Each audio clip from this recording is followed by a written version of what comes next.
Hello everyone, welcome to the learners room. दोस्तों, आज के इस वीडियो में हम इंग्लिश पेडागोजी का एक टॉपिक कवर करने वाले हैं। टॉपिक है आपका टीचिंग लर्निंग मटेरियल, जिसे शॉर्ट फॉर्म में टीएलएम भी कहते हैं।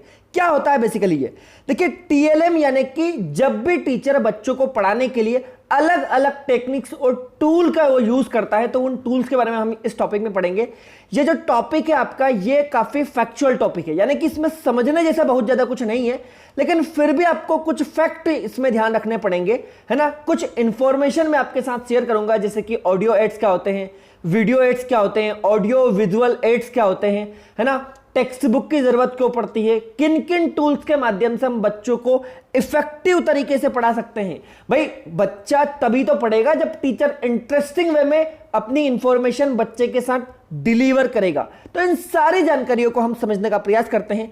सबसे पहले आप समझिए, what is teaching learning material. ये यहां पर इसकी डेफिनेशन लिखी हुई है। Learning and teaching is an on going process, सतत चलने वाली प्रोसेस है, ये कॉन्टिन्यूअस प्रोसेस है ना, learning and teaching, in which teachers try to find out ways to make teaching process effective and interesting। Teacher को हमेशा नए नए आइडियाज, नए नए कॉन्सेप्ट लेकर आना चाहिए बच्चों को पढ़ाने के लिए, ताकि बच्चों का इंटरेस्ट बना रहे उस टॉपिक को समझने में, उस टॉपिक को पढ़ने में। The language teaching is a dynamic process and the teacher is well versed with the objective of teaching English. Teaching material should be selected keeping in mind the objectives of English show that. देखिए, जब भी मान लीजिए हम अगर example ले कि अगर कोई टीचर इंग्लिश अगर किसी बच्चे को सिखा रहा है, तो उसे ऑब्जेक्टिव पहले से ही क्लियर होना चाहिए। भाई, बच्चे को अगर हम किसी भी लैंग्वेज के बारे में जानकारी दे रहे हैं, यानी कि बच्चे का हॉलिस्टिक वहां पर डेवलपमेंट होना चाहिए। बच्चा LSRW का जो कॉन्सेप्ट है हमारा, जो लैंग्वेज स्किल्स है, लिसनिंग, स्पीकिंग, रीडिंग और राइटिंग, उन चारों को प्रॉपर तरीके से बच्चा सीख पाए, है ना, तो उसका डेवलपमेंट जो है कि टीचर चाहता है। तो टीएलएम बेसिकली यही है, जो मटेरियल टीचर यूज करता है किसी भी बच्चे को पढ़ाने के लिए, उसे ही हम यहां पर टीएलएम कह देंगे। फिर अगर हम बात करें values and importance of instructional material, देखिए ये मैंने इतनी सारी जानकारी आपके साथ स्क्रीन पर शेयर क्यों करी है, क्योंकि इस टॉपिक से एग्जाम में डायरेक्ट क्वेश्चन बनता है। और ये शब्द आप देख रहे होंगे यहां पर जो लिखे हुए हैं, ये शब्द डायरेक्टली आपके क्वेश्चन में आपको देखने के लिए मिल जाते हैं। तो मैं चाह रहा हूं कि आप इस तरीके से ये पूरा, अगर आप इस पीडीएफ को अच्छे से पढ़ेंगे, देखिए इस पीडीएफ के नोट्स जो है वो आपको टेलीग्राम ग्रुप पर मिल जाएंगे।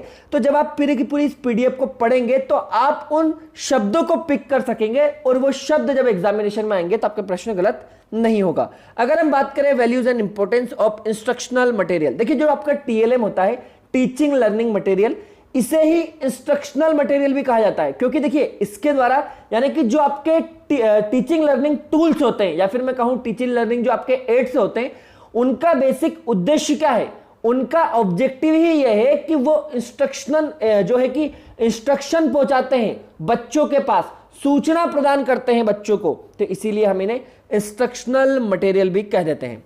It increases the effectiveness of the teacher, यानी कि टीचर की इफेक्टिवनेस बढ़ाते हैं। भाई, पहले क्या होता था, पहले ब्लैक बोर्ड पर लिख लिख कर टीचर के पूरे कपड़े भी गंदे हो जाते थे, है ना। टीचर के मुंह में, टीचर के हाथ पे, सब जगह जो चौक आती थी व्हाइट कलर की, उसका डस्ट लग जाता था। लेकिन अब टेक्नोलॉजी से क्या हुआ, भाई टीचर जो है वो आजकल क्या कर रहा है, वो व्हाइट बोर्ड का प्रयोग कर रहा है। टीचर आजकल स्मार्ट बोर्ड का प्रयोग कर रहा है, तो उसके माध्यम से जो टीचर है उसकी इफेक्टिवनेस बढ़ गई, यानी कि टीचर जो है वो बहुत ज्यादा अच्छे से सरल मैनर में बच्चों को जानकारी दे पा रहा है। क्लियरिटी ऑफ सब्जेक्ट मैटर, भाई जब आप इन टीएलएम का प्रयोग करके बच्चे को कोई सी भी बात सिखाओगे, तो उसमें क्लियरिटी होगी, है ना। पहले पता ही नहीं होता था टॉपिक आपका क्या चल रहा है, बच्चे कुछ और समझ रहे हैं, है ना, टेक्स्ट बुक में कुछ और लिखा हुआ है, तो ये चीजें। फिर stimulate interest, motivate the learner to learn. भैया, जब भी कोई भी व्यक्ति, कोई भी स्टूडेंट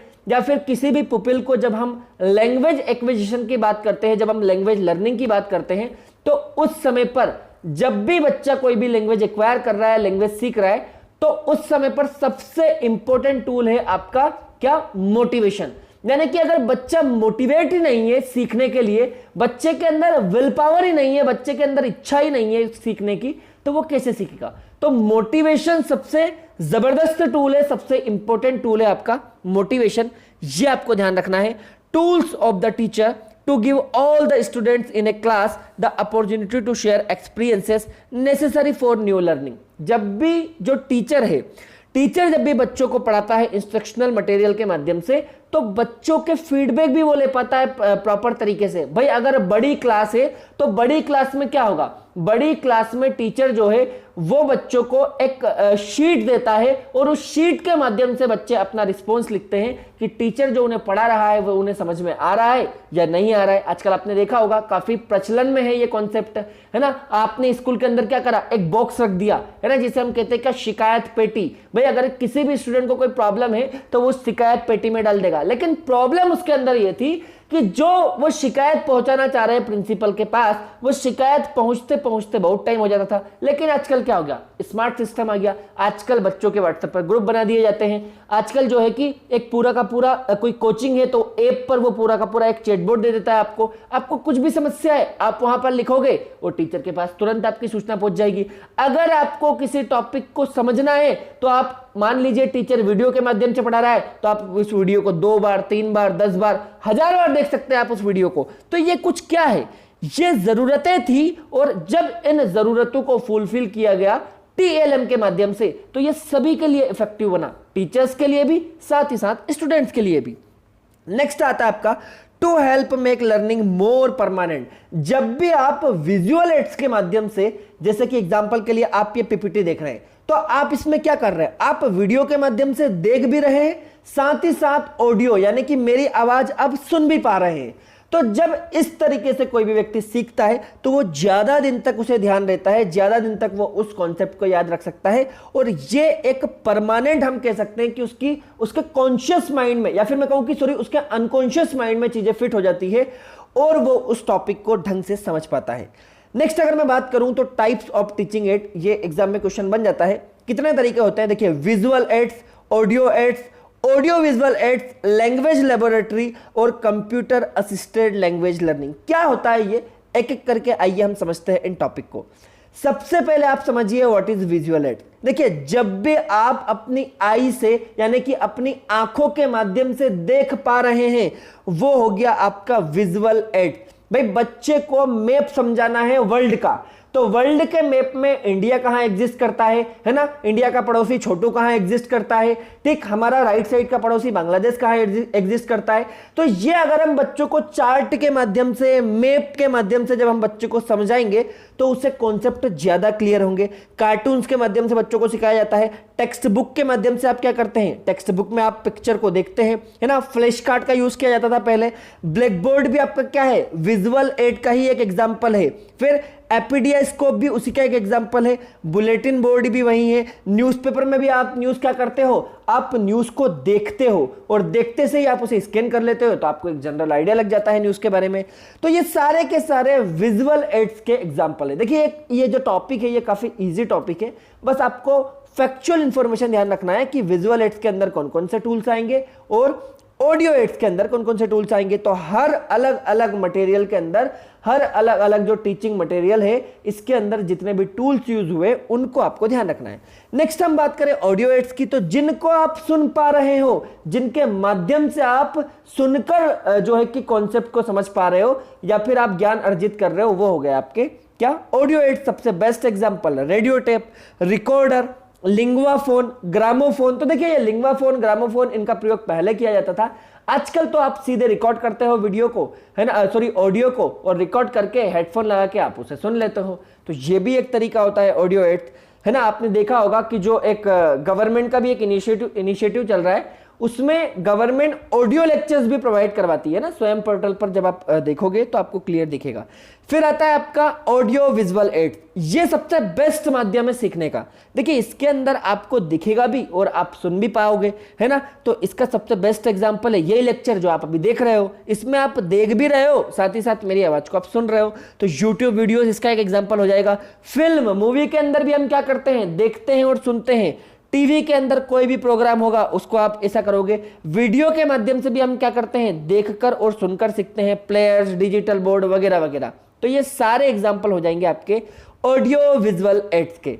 नेक्स्ट अगर मैं बात करूं तो लैंग्वेज लेबोरेटरी क्या होती है। देखिए, लैंग्वेज लेबोरेटरी के अंदर भी कुछ स्पेसिफिक टॉपिक पर ऑडियो जो है वो रिकॉर्ड करके रख दिया जाता है। अब जब बच्चा हेडफोन लगाकर उस ऑडियो को सुनता है तो बच्चा लैंग्वेज को सीखता है, बच्चा जो है वोकैबुलरी के शब्द वहां से पिक करता है, उसका प्रोनाउंसिएशन ठीक होता है। क्योंकि देखिए ऑडियो जो आपकी लैंग्वेज लेबोरेटरी होती है उसके अंदर बच्चा हेडफोन लगाकर ऑडियो को सुनता है, तो जब वो प्रॉपर तरीके से सामने वाला क्या प्रोनाउंस कर रहा है उसको जब वो सुनता है तो उसका खुद का भी प्रोनाउंसिएशन ठीक होता है। तो ये बात आपको ध्यान रखना है कि लैंग्वेज लेबोरेटरी भी एक टूल है। It is a place where the learners listen on headphone, it helps in developing good speech habit. तो व्यक्ति जो है अगर उसको अच्छा स्पीकर बनना है तो पहले उसे अच्छा लिसनर बनना पड़ेगा, ये बात आपको ध्यान रखना है।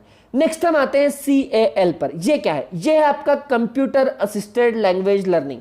ये एक नया कॉन्सेप्ट है ना, ये एक नया इनोवेशन है हम कह सकते हैं एजुकेशन के अंदर, है ना, जिसके अंदर टेक्स्ट आते हैं, ग्राफिक्स आते हैं, ऑडियो वीडियो ये सब, है ना। तो जब भी आप ये देखिए, अब जैसे मैं आपको पीपीटी के माध्यम से पढ़ा रहा हूं यहां पर, है ना, तो computer assisted language learning needs importance and user of audio visual ads while stressing the need of and important of audio visual ads. तो जब भी आप CAL के माध्यम से पढ़ते हो तो ये भी लर्निंग का एक अच्छा तरीका है। इसके माध्यम से अब आपने देखा होगा बहुत सारे कंप्यूटर के अंदर भी इतने सारे आजकल ऐप आते हैं, है ना, AI बेस्ड, है ना। तो जो आपका AI बेस्ड ऐप आते हैं वो ऑटोमेटिकली जो भी आप उनसे करवाना चाहते हो, भाई आप सीधे एक वेबसाइट ओपन करोगे, उस पर सिर्फ आपको एक पिक्चर क्लिक करना है, जो प्रोडक्ट आपको चाहिए, जिस प्रोडक्ट के बारे में आपको सर्च करना है, लेकिन अगर आपको उसका नाम नहीं पता तो सीधे आप पिक्चर उस पर डाल दोगे, है ना, तो वो उससे रिलेटेड ढेर सारी पिक्चर्स निकाल देगा। भाई अगर आप किसी सॉन्ग को सर्च कर रहे हो, आपको नहीं पता कि सॉन्ग क्या है, तो आप सीधे उस मूवी का नाम डालोगे या फिर आप कुछ कीवर्ड्स डालोगे, आप कुछ टैग वर्ड डालोगे, पूरा डाटा आपके सामने आ जाएगा। आपको किसी टॉपिक पर डिटेल में कुछ इंफॉर्मेशन चाहिए, आप उस टॉपिक के बारे में सिर्फ हेडिंग डालोगे, पूरी इंफॉर्मेशन आ जाएगी। तो ये क्या है? ये भी आपका एक ऐसा मटेरियल, ये भी आपका एक ऐसा एड है, ऐसा मटेरियल है जिसके माध्यम से बच्चे आसानी से गेन कर सकते हैं, आसानी से सीख सकते हैं किसी भी कॉन्सेप्ट को। अगर हम बात करें purpose of audio visual ads का, तो ये क्या है? Best motivation. सबसे बड़ा, सबसे मेन इंपॉर्टेंट जो आपका पर्पस है वो है आपका बच्चों को हमेशा मोटिवेट रखना, ताकि बच्चे कुछ भी कॉन्सेप्ट हो उसे सीखने में बोरियत महसूस ना करे। बच्चे के अंदर एक क्यूरियोसिटी रहेगी तो वो मोटिवेट भी रहेंगे और अच्छे से उस कॉन्सेप्ट को सीख भी पाएंगे। क्लियर इमेज, कभी कभी पता ही नहीं होता है ना, बुक के अंदर भी कॉन्सेप्ट इतना ज्यादा मतलब इस तरीके से दे रखा होता है कि बच्चे को समझ में ही नहीं आता है कि वो क्या पढ़ रहा है ना, उसे पढ़ना कैसे। सेव एनर्जी एंड टाइम, ये तो होता ही है भाई। पहले आप अगर किसी बुक को पढ़ने में 10 दिन लगाते हो तो आप उस पूरी बुक को ऑडियो के माध्यम से भी सुन सकते हो, आप उस पूरी बुक को वीडियो के माध्यम से भी देख सकते हो, तो उसमें कम समय लगता है, कम एनर्जी लगती है। री-इन्फोर्समेंट ऑफ लर्नर, ये होता ही है भाई, जो लर्नर है उसका री-इन्फोर्समेंट होता है। Positive transfer of learning, gain and hold student interest, बच्चों को हम ज्यादा अच्छे से कनेक्ट कर पाते हैं, उनका इंटरेस्ट हम जगा सकते हैं। इंक्रीज अंडरस्टैंडिंग एंड रिटेंशन, भाई अंडरस्टैंडिंग तो बढ़ेगी ही ना, जब मैं आपको पीपीटी के माध्यम से, वीडियो के माध्यम से, ऑडियो के माध्यम से अगर ये कॉन्सेप्ट समझा रहा हूं तो आप अच्छे से देखकर इसको समझ पाओगे। लेकिन वहीं पर अगर मान लीजिए मैं किसी पुराने तरीके से आपको कुछ सिखाने की कोशिश करता तो शायद आप नहीं सीख सकते थे। Stimulate the development of understanding and attitude, तो ये आपको कुछ पर्पस है, ये आपको ध्यान रखना है। नेक्स्ट हम बात करते हैं, एक इंपॉर्टेंट टूल आता है टेक्स्ट बुक। तो ये तो सबसे इनिशियल, सबसे पुराना जो टूल है वो है टेक्स्ट बुक आपका। Textbook is a tool to be used as a resource in the teaching process to facilitate effective learning. A good English textbook should primarily provide comprehensible input to develop a good understanding of the concept for better academic outcomes। तो ये text book के बारे में आपको ध्यान रखना है। हालांकि अब जो है टेक्स्ट बुक की जगह आप ऑडियो विजुअल मेथड के बारे में आपको ज्यादा जानना है, क्योंकि आप उसका प्रयोग अब ज्यादा करते हो। भाई आप अब ऐप पर क्लास लेने लगे हो तो आप वहां पर वीडियो और ऑडियो के माध्यम से पढ़ते हो। आप अब यूट्यूब पर वीडियो देखते हो तो ये भी आपका क्या हुआ, वीडियो और ऑडियो का एक अच्छा एग्जाम्पल हुआ। तो तो ये आपको ध्यान रखना है। लेकिन टेक्स्ट बुक के बारे में अगर क्वेश्चन आएगा तो ये सबसे पुराना टूल है भैया, ये सबसे पुराना टूल है इफेक्टिव लर्निंग का, ये आपको ध्यान रखना है। और जो एक टेक्स्ट बुक होती है, good English text book should primarily provide the comprehensible input to develop a good understanding of the concept for better academic outcomes। तो ये आपको ध्यान रखना है। नेक्स्ट हम कुछ कैरेक्टरिस्टिक्स की बात करें एक अच्छी टेक्स्ट बुक की, तो जो भी आपके टेक्स्ट बुक है जिसके माध्यम से आप बच्चों को पढ़ा रहे हो, सिखा रहे हो, the text book should be interesting and attractive. वो टेक्स्ट बुक बोरिंग नहीं होना चाहिए। बहुत सारी लेंदी बुक को कोई नहीं पढ़ता, लेकिन अगर उस बुक के अंदर कुछ इंटरेस्टिंग फैक्ट डाल दिए जाए, कुछ इंटरेस्टिंग कॉन्सेप्ट डाल दिए जाए, वहां पर बच्चों को कार्टून्स के माध्यम से अगर बताया जाए तो वो एक इंटरेक्टिंग मैनर बन जाता है और बच्चे उसमें इंटरेस्ट लेते हैं, बच्चे एक एक्टिव पार्टिसिपेशन करते हैं उस परिस्थिति में, ना कि पैसिव। तो वो एक अट्रैक्टिव कॉन्सेप्ट भी होता है। यूज ऑफ एप्रोप्रिएट वोकेबलरी, भाई टेक्स्ट बुक के अंदर आपको एक प्रॉपर तरीके से एप्रोप्रिएट वोकेबलरी का प्रयोग करना पड़ेगा, ये नहीं कि आप कुछ तो भी उसके अंदर डाल रहे हो। कॉम्प्रहेंसिबल इनपुट्स होना चाहिए, एज अप्रोप्रिएट मटेरियल, ऐसा नहीं होना चाहिए कि आप 5वीं के बच्चे को 10वीं की किताब पढ़ा रहे हो। भाई बच्चा कैसे सीखेगा, उसका लेवल, उसका दिमाग, उसका मेंटल लेवल ही इतना डेवलपमेंट नहीं हुआ है। Use of suitable language, language का प्रॉपर तरीके से ध्यान रखा जाना चाहिए। एडेक्वेट सब्जेक्ट मैटर, है ना, सब्जेक्ट के बारे में सटीक जानकारी होना चाहिए। Binding should be proper. Must content, देखिए जो बुक है वो बाइंड होना चाहिए, है ना, नहीं तो एक पेज उसका यहां बिखर रहा है, एक पेज वहां बिखर रहा है, तो उसमें भी बच्चा इंटरेस्ट नहीं दिखाता। तो बुक जो है वो बाइंड होना चाहिए। Must content exercise and practice work, ऐसा नहीं है कि बुक के अंदर बस आप फैक्ट डाल दो, कॉन्सेप्ट डाल दो, है ना, और आपका काम हो जाएगा, बच्चा सीख जाएगा, नहीं। बुक के अंदर आपको कुछ क्वेश्चंस भी डालने पड़ेंगे, बुक के अंदर आपको कुछ एक्सरसाइज भी डालनी पड़ेगी जिससे बच्चे प्रैक्टिस कर सके क्वेश्चंस को, तो उससे एक इफेक्टिव वे लर्निंग का, यानी कि बच्चे प्रॉपर तरीके से सीख पाते। Must cover the whole syllabus, पूरा का पूरा सिलेबल बुक के अंदर कवर होना चाहिए। Size of the text book should be handy, ऐसा नहीं हो कि इतनी बड़ी टेक्स्ट बुक बना दी कि वो बैग में ही नहीं आ रही है ना, उसको कैरी करना ही मुश्किल हो रहा है, तो ये भी टेक्स्ट बुक में आपको ध्यान रखना है। नेक्स्ट आपका एक टर्म आता है, ये टर्म है आपका रियलिया। ये क्या होता है, देखिए जब भी आप रियल लाइफ में किसी चीज के माध्यम से सीखते हो, भाई मैंने जैसे कहा पेन, और पेन का मैंने आपको एक रियल पिक्चर दिखा दिया, तो अब आपके दिमाग में एक इमेज बनेगी जो पेन की, वो ज्यादा क्लियर बनेगी, ज्यादा अच्छी बनेगी, बजाय अगर मैं आपको पेन का फोटो दिखाता हूं, है ना। तो ये आपको ध्यान रखना है कि it refers to the object associated with the everyday life to be used in the classroom. जब भी हम बात करते हैं कि डेली यूज में जो जो भी हमारे ऑब्जेक्टिव्स हैं वो कौन कौन से हैं, तो अगर आप उनको प्रॉपर तरीके से फिजिकली क्लास के अंदर दिखा दोगे तो बच्चे के दिमाग में वो कॉन्सेप्ट ज्यादा अच्छे से बैठेगा। Using realia in the language class means bringing real object as a teaching aid. It is a tangible teaching learning aid which includes coin, newspaper, map, ticket, fruits, vegetable। तो ये आपने देखा ही होगा, है ना, इनका प्रयोग तो स्कूल में, अधिकतर स्कूल में किया ही जाता है बच्चों को सिखाने के लिए। It makes learning more interesting and by bringing the class to real life. तो ये आपको ध्यान रखना है। फिर देखिए, अब इस टॉपिक से तो रिलेटेड ये नहीं है कॉन्सेप्ट, लेकिन ये कुछ कॉन्सेप्ट आपको पेडागोजी में और पढ़ना पड़ेंगे। जैसे कि एक है आपका 3 लैंग्वेज फॉर्मूला, इसके बारे में आपको यह ध्यान रखना है कि यह कोठारी कमीशन की रिकमेंडेशन पर आया था, है ना। 3 language formula was first discussed in Kothari commission इन 1964-1966। इसमें बात की गई थी 3 भाषाओं के बारे में कि किसी भी व्यक्ति को, किसी भी बच्चे को, स्टूडेंट को, पपील्स को 3 भाषाएं बेसिकली याद होना चाहिए।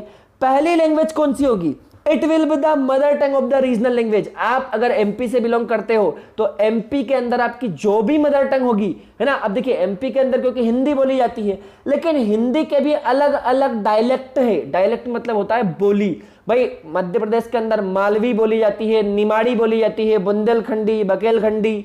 तो ये सब आपको ध्यान रखना है कि मदर टंग में बच्चे को पहली नॉलेज होनी चाहिए। बेसिक नॉलेज जो बच्चों को है वो मदर टंग में ही दी जानी चाहिए। तो पहली लैंग्वेज, फर्स्ट लैंग्वेज तो बच्चे को मदर टंग ही सीखना चाहिए, चाहे वो कहीं से भी है ना। उसकी रीजनल लैंग्वेज, अगर वो कर्नाटक से है तो उसको कन्नड़ सीखना चाहिए, अगर वो नॉर्थ ईस्ट से है तो वहां पर जो भी बोडो, डोंगरी, मैथिली, संताली जो भी भाषा वहां पर बोली जाती है वो भाषा का ज्ञान उसके अंदर होना चाहिए। सेकेंड लैंग्वेज की अगर हम बात करें 3 लैंग्वेज फॉर्मूला के अंदर, तो अगर हिंदी स्पीकिंग बेल्ट की बात करें तो वहां पर आपकी सेकंड लैंग्वेज या तो कोई सी भी मॉडर्न इंडियन लैंग्वेज हो सकती है या फिर आपकी इंग्लिश लैंग्वेज भी वहां पर सेकंड लैंग्वेज हो सकती है, तो ये आपको ध्यान रखना है। लेकिन वहीं पर अगर मैं नॉन हिंदी स्पीकिंग स्टेट्स की बात करूं तो वहां पर हिंदी या इंग्लिश दोनों में से एक उनको सेकंड लैंग्वेज के तौर पर सीखनी पड़ेगी।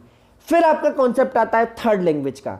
तो हिंदी स्पीकिंग स्टेट्स के अंदर जो आपकी थर्ड लैंग्वेज है वो इंग्लिश होना चाहिए, या फिर अगर आप इंग्लिश को एज ए सेकेंड लैंग्वेज के रूप में सीख लिए हैं तो फिर आपका किसी भी मॉडर्न इंडियन लैंग्वेज में थर्ड लैंग्वेज जो है कि ये आपकी होना चाहिए, ये आपको सीखना पड़ेगी, सीखना चाहिए।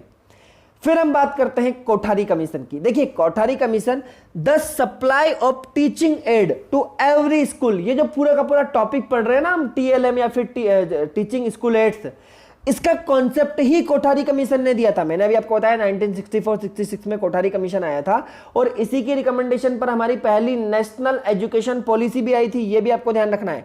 तो इसी के अंदर ये कॉन्सेप्ट था कि टीचिंग की क्वालिटी को इंप्रूव करने के लिए कुछ इसेंशियल जो मटेरियल है, कुछ टूल्स है, उनकी जरूरत लगेगी और उसी का कॉन्सेप्ट है ये जो टीचिंग लर्निंग मटेरियल है, टीचिंग लर्निंग टूल है, इसका कॉन्सेप्ट इन्होंने दिया था कि it should indeed bring about a education revolution in the country.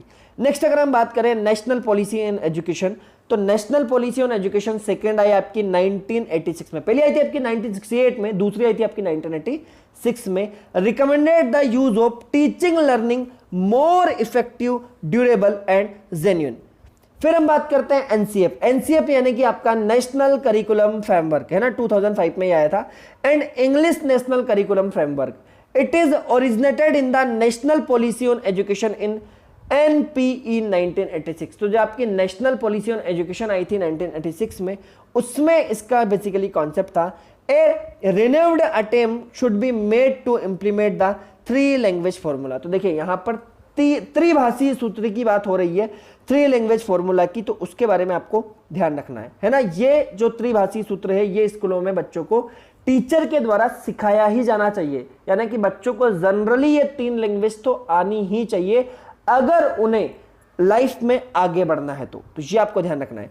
Children's mother tongue including tribal language should be considered as the best medium of instruction. भाई बच्चे को चाहे आप सेकंड लैंग्वेज सिखा रहे हो, चाहे आप उसे थर्ड लैंग्वेज सिखा रहे हो, लेकिन बच्चों को इंस्ट्रक्शंस आपको उसकी मदर टंग में ही देना है, क्योंकि बच्चे मदर टंग के जो इंस्ट्रक्शंस है उनको बहुत अच्छे से कैच कर पाएगा, उन्हें सीख पाएगा और फिर उन्हें एज ए सेकंड लैंग्वेज सीखने में या फिर थर्ड लैंग्वेज सीखने में इंप्लीमेंट कर पाएगा। तो ये आपको ध्यान रखना है। फिर अगर हम बात करें proficiency in multiple language including English should be encourage in children. तो भैया इंग्लिश जो भाषा है इसको इनकरेज किया जाना चाहिए। Reading should be emphasised throughout the primary level. तो पूरे के पूरे प्राइमरी लेवल में बच्चों को जो है कि रीडिंग उसे करवानी ही चाहिए, ये आपको ध्यान रखना है।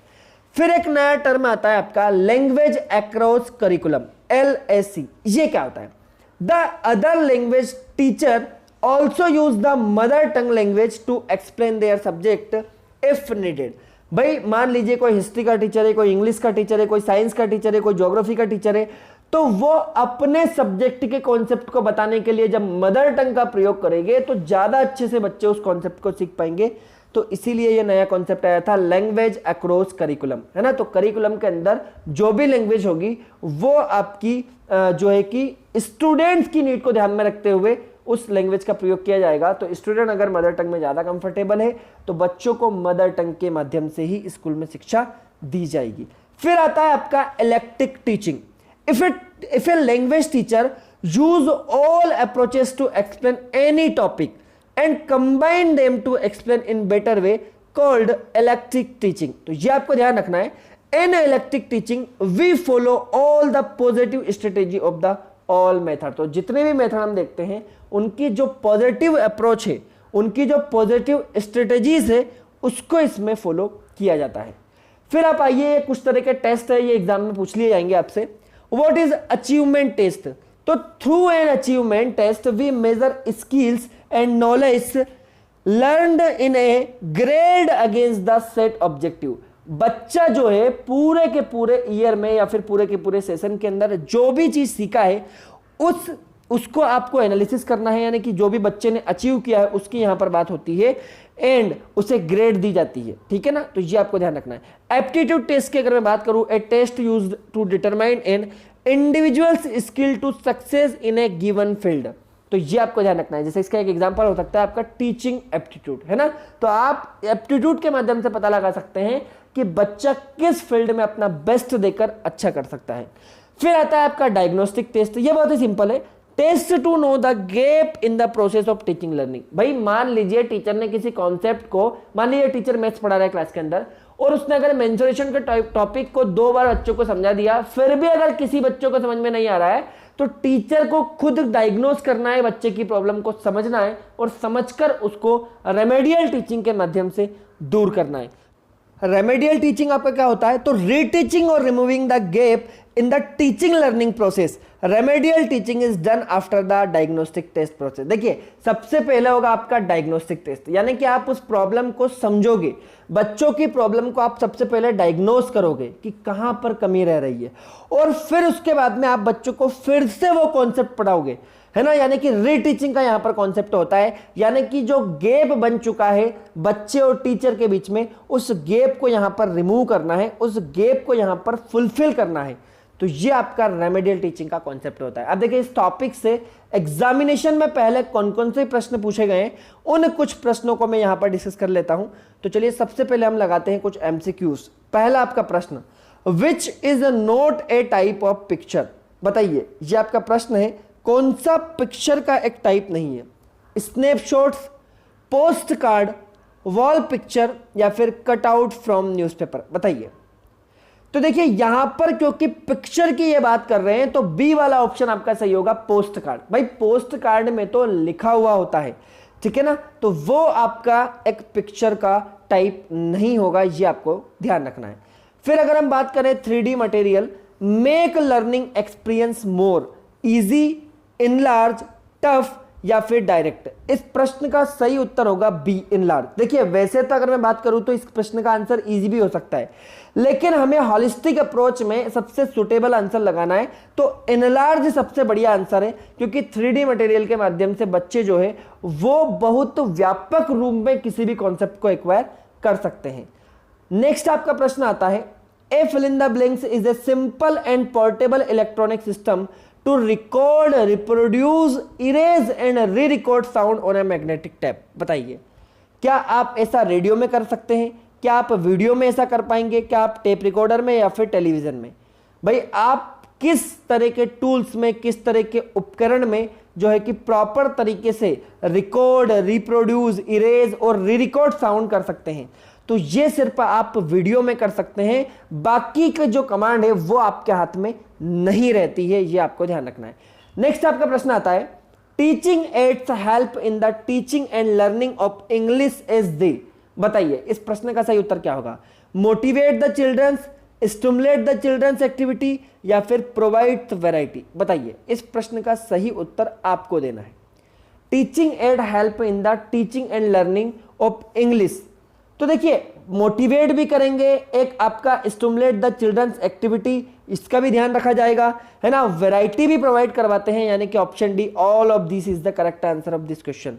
नेक्स्ट आपका प्रश्न आता है, what is a chart. Chart क्या है, a sketch to explain something, a map of country, a timeline to show time period या फिर टेबुलेटेड स्टेटमेंट और ए डायग्राम। तो देखिए जब भी चार्ट की आप बात करते हो तो ये एक आपका टेबुलेटेड स्टेटमेंट होता है या फिर एक टेबुलेटेड डायग्राम होता है, जिसके अंदर आपने रो डाटा फिल किया हुआ होता है और उसको पढ़कर व्यक्ति जो है कि उस चीज के बारे में, उस प्रोडक्ट के बारे में एक इंफॉर्मेशन वो ले सकता है। तो आई होप आपको ये क्वेश्चन पसंद आए होंगे, है ना।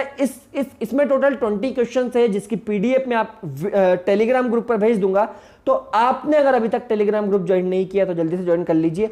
और देखिए ये नोट्स अवेलेबल है, आप ये नोट्स परचेस कर सकते हैं। ग्रेड 1, ग्रेड 2 और एमपी सेट तीनों एग्जाम के लिए ये नोट्स है, अलग अलग नोट्स है जो आपको पीडीएफ फॉर्म में मिलेंगे। ज्यादा जानकारी के लिए आप स्क्रीन पर दिए गए नंबर पर संपर्क कर सकते हैं। चलिए मिलते हैं अब एक नए वीडियो में, तब तक ख्याल रखिए अपना।